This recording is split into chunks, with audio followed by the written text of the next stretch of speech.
Chapter 1 The Winter Garden. Snow had fallen overnight, cloaking the royal gardens of Illyria in silence. The world seemed paused, as if nature itself held its breath for something sacred to occur. The sky hung low with soft gray clouds, and every branch bore the weight of 1,000 snowflakes, like trembling fingers in prayer. No bird sang, no servant dared step beyond the castle walls. Only she walked there. Princess Lysandra, daughter of the late Queen Amara and King Talion, moved like a ghost in white. Her breath curled in the cold air like smoke from a dying candle. Her gown trimmed with silver thread and pearl buttons whispered against the frost-bitten cobblestone. Her gloved hand traced the iron rail of the fountain, where water had frozen mid-drip, like time itself surrendering to the cold. She liked to watch the world before it remembered it was alive. Here, where her title didn't matter, where the roses were not yet told to bloom, she could simply be. She would watch the light break across the icicles and pretend it was her mother's voice in the wind, humming the lullaby of a kingdom that no longer sang. And it was here, beneath the lone bare cherry tree, that she saw him for the first time. A young man in uniform, clearly not of a noble blood, was kneeling in the snow. He was meant to be shoveling the paths, but he had stopped, his face turned skyward, eyes closed, snowflakes melting against his lashes like tears. There was something soft about him, something unarmored.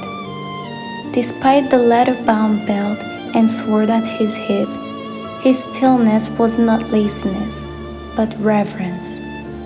She watched him for a moment too long. When he opened his eyes, he saw her.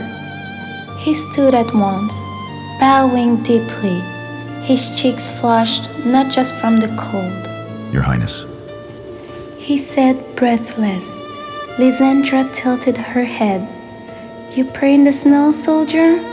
He blinked. No, my lady. Listen. Snow speaks when you're quiet enough. A silence passed between them, sharp as frost. Then, to her own surprise, she smiled. He did not. He looked stunned, as if no one had ever smiled at him before. What's your name? She asked. Cassian, son of no one. He replied, his voice reverent. She should have turned away then. She should have walked back inside where it was warm, where her destiny waited draped in velvet and gold. But instead, she looked up at the cherry tree, bare and still against the sky. Then listen well, Cassian, she whispered. Some trees only bloom after winter bleeds.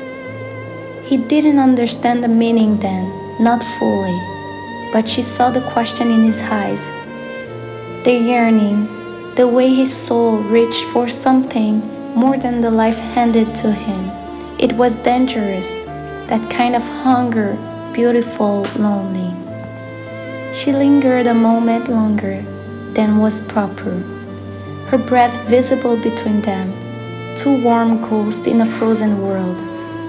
Finally she turned, but not before saying quietly over her shoulder, You shouldn't be seen here. Neither should you, he answered.